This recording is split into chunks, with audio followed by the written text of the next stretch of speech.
Have you ever noticed that in the history of the church, many terrible ideas have come out of Germany? Yes, Germany has been home to some of the greatest saints of the church, and I'm sure that some saints will emerge from Germany in our day in the faithful resistance to the errors that we see all around us.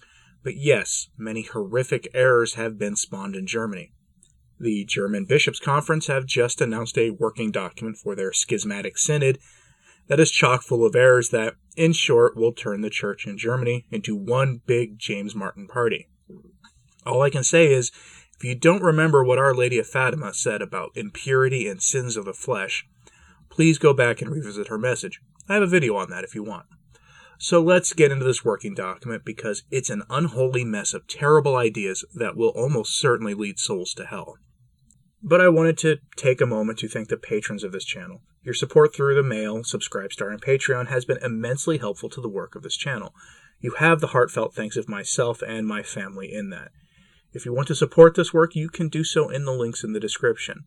That support helps keep this content coming on a daily basis, and enables me to keep working to improve the audio and yes, visual quality of this content, as well as to keep working on some larger projects behind the scenes that will be made public in the near future. So thank you for your support. That work is actually pretty interesting, by the way. Now, on to the topic of the day. Okay, so brace yourselves. I'm going to be using some sanitized language, most of it coming from the church, here to describe some especially awful sins. And at other times, I'll be using the language you're used to me using if you've been subscribed here for a while. To put it bluntly, the Germans are rejecting overtly the church's teaching on sexual morality.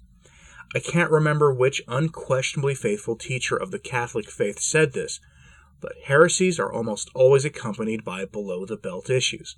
Keep that in mind. So with that modified use of language in mind, here's our headline from LifeSite. German Bishop Synod Working Document calls for approval of contraception, the James Martin lifestyle, and women's ordination. The Synodal Path Working Document defended the use of contraception, self-abuse, and Skittles. Now, are we all that surprised? In a sense, yes, we should all be surprised. After all, even the most corrupt of men who hold an office in the hierarchy of the church should have at least a baseline control of their passions and not try to inflict this lack of self-control onto others, right? Though history doesn't usually show that. But here we are.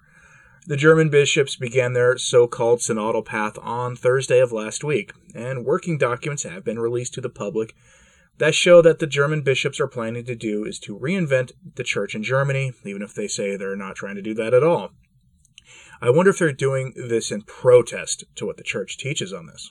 Anyway, here's what Cardinal Marx has to say about the reasoning for essentially telling St. Paul and the ancient prophets that they were wrong and that the modern world is right when it comes to these hot-button issues. Now, I'm going to take a lot of this from the German site's English language page, for those skeptical of LifeSite news, though LifeSite will be referred to here and there. Quote, "We know about the cases of clerical abuse of power.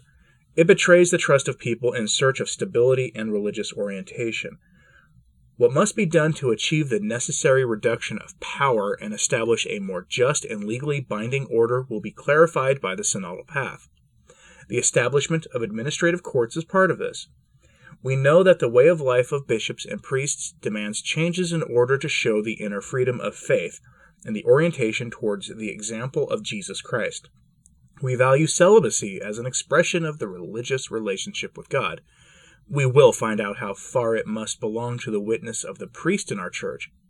The sexual morality of the church has not yet absorbed decisive insights from theology and human sciences. The personal meaning of sexuality does not receive sufficient attention. The result, the proclamation of morality, does not give orientation to the vast majority of the baptized. It leads a niche existence. We sense how often we are not able to speak when it comes to questions about today's sexual behavior."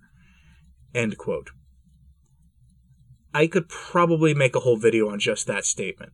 First, yes, the abuse of power in the church has been grotesque. We, that is, those of us who want the faith to be taught as it has always been taught before the revolution in the church, those of us who want priests and bishops of Jesus Christ to be exemplary men worthy of admiration, we recognize that. Just, it's not the problem of that Cardinal Marx is citing. But the abuse of the priesthood and the abuse of ecclesial power has absolutely destroyed people's faith. If that doesn't make you angry, then there is something wrong with you. The real abuse of power comes from teaching heresy and heterodoxy from the pulpit, covering up for unspeakable crimes committed by men in collars, and for denouncing those who dare to oppose the spread of the likes of the James Martins in the church. Those who do defend the faith, and our priests and bishops, deserve our admiration and respect. Too few of them are known to us, and that problem comes from the fear of the corrupt men in the hierarchy, who by all appearances have little faith or faith in some parody of the Catholic faith. That is the problem. Reducing the power of the hierarchy isn't going to solve this. All that will accomplish is turning the Catholic Church into the Anglican Church, and that will only lead to total catastrophe. Changing the lifestyle of the priests and bishops to show the freedom of faith and orientation towards the example of Christ. What does he even mean by that? So would the bishops and priests live in poverty? Sure, let's end the practice of celebrity priests and bishops. You first, Cardinal.